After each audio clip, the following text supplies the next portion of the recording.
Bulls Nation, the second game of our preseason has come to an end, and it was equally as strong, if not stronger, than the last game against the Cleveland Cavaliers. This game was against the New Orleans Pelicans. We got to see some old friends in Satoransky and Garrett Temple, and the reality is this was a perfect continuation of what preseason should be, and it just goes to show the progress the Chicago Bulls have made once again from last year to this year. So without further ado, let's talk about the Chicago Bulls versus the New Orleans Pelicans in this video.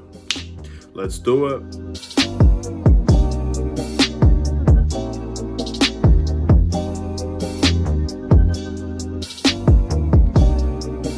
What's going on, everybody? It's the Bulls Show, aka Aidan, and welcome back to another video. Today we've got a Chicago Bulls related video referring to the game reaction against the New Orleans Pelicans. Now, first and foremost, I want to apologize for releasing this video later than it should have been. As you could probably tell with probably one of my eyes, I have been having a little bit of eye issues in terms of the last few days, and it seems to have continued over to today. But we will push forward, ladies and gentlemen. We will move on, and we will talk about the game against the New Orleans Pelicans, because I wouldn't miss that for the world. But before we get started, please like and subscribe to the Bulls Show. Turn notifications on. Let me know in the comments below your thoughts about the Chicago Bulls performance today, how strong it was. Now, the Chicago Bulls beat the New Orleans Pelicans 121-85. It was an absolutely dominant performance from the Chicago Bulls from the start to finish. And although you might think of this game as very similar to Cleveland, it was not similar to Cleveland in many ways. I actually thought the New Orleans Pelicans stopped our run a lot better than what the Cleveland Cavaliers did, and we had played a lot more in the half-court sets for the Chicago Bulls, and were able to develop that game, which was a positive sign, because the reality is the diversity in the way that we score is going to be crucial for the Chicago Bulls. We can't be too predictable. We can't be one style of play and one style of play only. And I think the Chicago Bulls showed in today's game, with their dominating performance over the New Orleans Pelicans, they have multiple ways they can play the game of basketball. Did we run out in transition? Absolutely, we ran out in transition. And we got a lot of easy buckets. We got some open threes, and we just ended up outrunning the Pelicans. Of course we did that. But we also went to show we could dominate in the half-court sets as well. DeMar DeRozan, Nikola Vucevic, even Lonzo Ball, everybody played a part in the way that we played and the diversity in the way that we scored. And I guess that's probably the biggest takeaway I would personally take out from the Chicago Bulls versus the New Orleans Pelicans. We ended up having 5 turnovers in the first quarter, yet we were still dominating the play. Defensively, once again, we shined through. Our bench was strong as it was in the last game against the Cleveland Cavaliers. So there's a lot of positive stuff to talk about, ladies and gentlemen. We've once again proven that we can be a dominating team in the NBA, and I do think the Pelicans are better than the Cleveland Cavaliers, but we do have to take into consideration they didn't have Zion or Brandon Ingram, so I guess by the time we verse them in the regular season, maybe one of them would be back, and this is a much more difficult challenge, because they did not score the ball at all. We were extremely dominant on defense, and they were extremely poor on offense than the New Orleans Pelicans. They only had Valanciunas, and I don't think anybody else stood out, at least in my knowledge of how good of a shooting team they could be. The reality is they need better players on that team if they were to compete with the Chicago Bulls. We had our starting four dominate that game, and they didn't really have anybody outside of Valanciunas that could do much on that team. So we showed defensively how strong we could be. I think we limited them to under 60 points in the fourth quarter. As soon as the fourth quarter started, they were under 60 points. That's not, you don't see that very often, and I'm pretty sure I'm safe to say we were close to 60 points by halftime, if not above that. So the reality is the Chicago Bulls were strong today, our players were strong today, and we once again showed a different style of play. We showed that the defensive intensity was not a one-time thing. We saw we could do and play defense on a regular basis. Of course, there were moments in the game where we kind of slowed down. The start of the third quarter comes to mind. But the reality is the strong performance from the Chicago Bulls reigned supreme. The defense reigned supreme. The offense was great. The offense, in my opinion, was better today than it was against Cleveland, because those half-court sets ended up working very well for the Bulls, and we also ran out in transition, and our starting four obviously had a much better game than compared to the Cleveland Cavaliers. So that being said, let's look at those individual performances. Let's look at those players that had a standout performance, and let's talk about the positivity around the Chicago Bulls.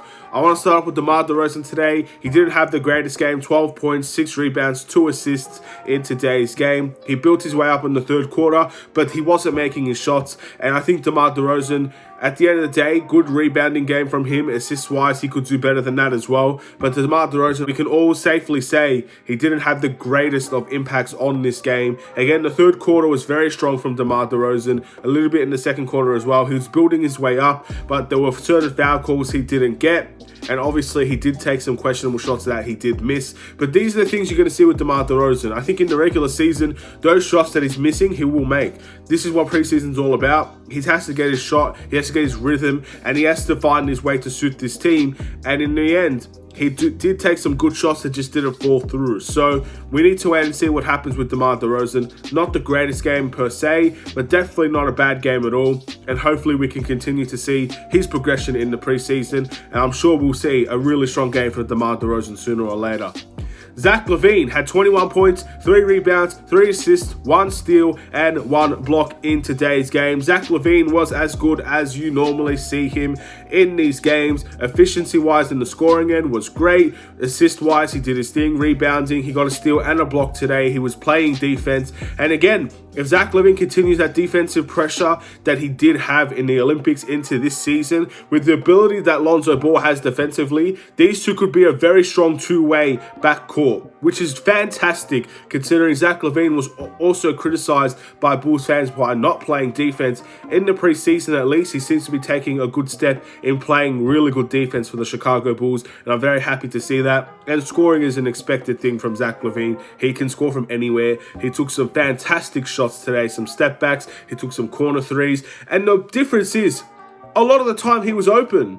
Those are things you don't see. Of course, he had some really fancy layups and whatnot, but he had some open corner threes today. When do you see Zach LaVine ever open for the Chicago Bulls? In today's game, he was well and truly open, and that was a beautiful sight to see as well. Moving on into the next player, Nikola Vucevic had 16 points, 10 rebounds, 2 assists, and 4 steals for Nikola Vucevic. I don't expect 4 steals from Nikola Vucevic every night. I think that's fair to say. But we also need to look at the positive side of the things. Him and Valanciunas went to battle today. Those two, every time they play, they always go at each other and they always try to outdo each other, at least the way that I've seen it. From the Memphis Grizzlies 2 games against them, Valanciunas had the edge, Vucevic had the edge of 1 game, and it seems like these two keep going at it when they play each other, which is a pretty interesting battle because they're both very similar in my opinion. Nikola Vucevic had a very strong game. I'm not going to compare him to Valanciunas. I don't really remember Valanciunas' game. All I know is that he was by far their best player. He was definitely a dominating factor on the offense. Defensively, I think they're both relatively weak, but when Vucevic has 4 steals, I guess that could say otherwise. I thought he was strong. I thought he made shots he didn't make in the last game, and he was wide open every shot that he took. So it's safe to say, with more practice running with this team, and again, getting his rhythm in place and playing constant games every single week, you're going to see a much more efficient Nikola Vucevic in my eyes, because he's definitely a lethal mid-range shooter, and he had a lot of mid-ranges that I think many people would expect him to make in the regular season. Of course, 16 points is not too shabby for a preseason game where he didn't even play all 4 quarters. He missed the 4th quarter as well, as did all of these starters. And Lonzo Ball, wow. Lonzo Ball had 19 points, 5 rebounds, 4 assists, 2 steals, and 1 block in today's game. Lonzo Ball was absolutely everywhere. I don't think he missed the 3, and if he did, I apologize. But this man was lethal from behind the arc, which we all knew this would be the case with Lonzo Ball. We all knew he would be a great set shot 3-point shooter, and that's exactly what he was in today's game. And he played his part in the assist factor as well, and defense was strong. He was absolutely everywhere, and I think he dominated this game. Although stats might say otherwise, he was by far, in my opinion, the best player on the team, and we'll get to that later on the player of the game. Javonte Green had 7 points, 6 rebounds, 1 assist, 2 steals, and 1 block. Javonte Green, very impressive today as well. He made some really tough shots. He got 2 consecutive steals in a row, which was great to see. Defensively, he was still there, that pitbull mentality, and he was playing power forward. So the reality is we have a 6'3" guard that in the end has the intensity, that pitbull mentality to go and play that power forward position and do it with a great level of intensity. And again, he's impressed me enough that I want to see him start in the next game. And we could have that discussion of whether Javonte Green should start opening night if Patrick Williams is out. That is definitely a conversation that we can have together, ladies and gentlemen. Alex Caruso had 10 points, 5 rebounds, 5 assists, 2 steals, 1 block. Now, I know Lonzo Ball, in my opinion, was the best player, but if you're asking me, out of every player that has been surprising me so far, which one has surprised you the most? These last 2 games, Alex Caruso has surprised me so much. Now, we see him with the Lakers. He has a certain role. He does his thing in that role, and he does that very, very well. I have not seen playmaking from Alex Caruso like this on the Lakers. And maybe the Lakers fans would know more about that than I do, and I think they should. But this is something I'm surprised to see. Of course, defensively, we know Alex Caruso what he could be. We all know he can shoot the 3, and he did that very well today. We all know he can create his own shot. But the playmaking was absolutely sensational. 5 assists off the bench is great. He's proving every single night that he's probably going to be our best bench player. And we need to keep that in mind going into the regular season, because when Coby White returns, maybe you see those playmaking numbers go even further up, because Coby White and Alex Caruso will be playing a lot together, in my opinion. So these are things we also need to look out for. But a very impressive performance once again from Alex Caruso. And the last player I want to talk about is Alize Johnson.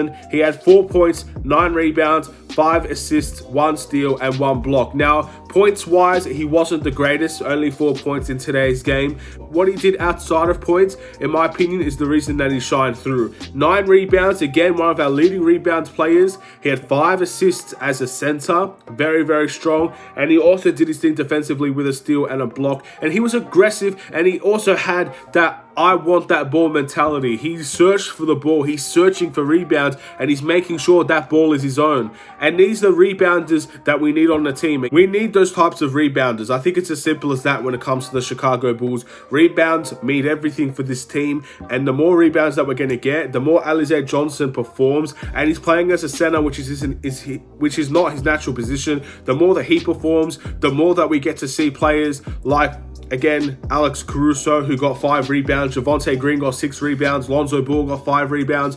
Vucevic had 10. DeMar had 6. Rebounding in committee. Billy Donovan talks about that in the press conferences that he made in training camp and, of course, media day. He talked about rebounding in committee, and looking at the rebounding stats from most of these players, they did that, and they did it very, very well, and I'm happy to see that. And I think Patrick Williams will definitely play a factor when he returns as well. Now, the must improve.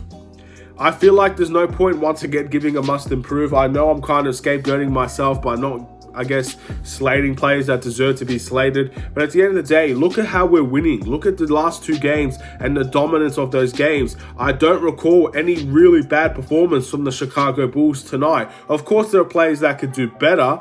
I'm looking at DeMar DeRozan in that area scoring-wise. But outside of that, there's not much in terms of the must improve. I don't think anyone was terrible today. And I do think that in the end, we're going to see more performances like this in the future. So be very aware with that. And let's see what the Chicago Bulls can do. But my player of the game is Lonzo Ball.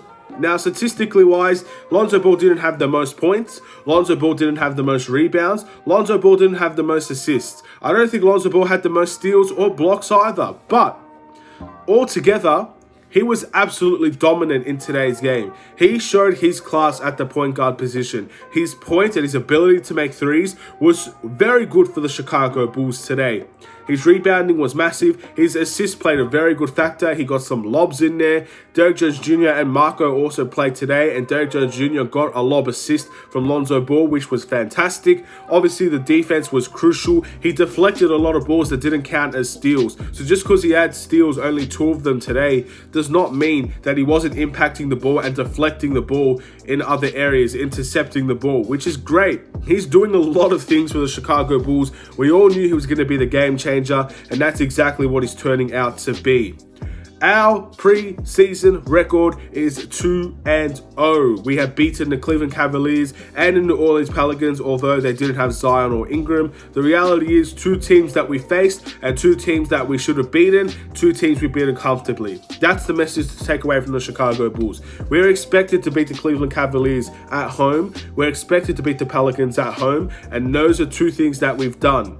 I should mention Satoransky and Garrett Temple returned to the Chicago Bulls today, or returned to the United Center today. And I think Garrett Temple played well. I don't remember much Satoransky did. Sorry, Satoransky, I guess you didn't have a great performance. I'm not really sure what to say in that area. The next game is against the Cleveland Cavaliers. The Cleveland Cavaliers, once again, it will be at Cleveland's home ground this time around. And again, we need to continue these performances, continue the progression. The reality is, we saw what we could do against Cleveland. Let's see if Cleveland comes with a different approach to stop us, which is what they should be doing. They should be studying what the Chicago Bulls did in the first game against them and find a way to stop the run. If Cleveland can stop that run, then the Chicago Bulls will be forced to play a different way. And this is what I'm looking forward to see once again if they can continue to play in different ways and continue to make Cleveland struggle to play defense against us. I'm really excited to see if Cleveland can do that. Or if Cleveland didn't do their homework, maybe we could just go and outrun them once again. We'll wait and see. Thank you for watching. Have a wonderful and safe day, Bulls Nation. I'll see you in another Chicago Bulls video. Stay safe, stay healthy, and stay tuned for more. Take care and peace.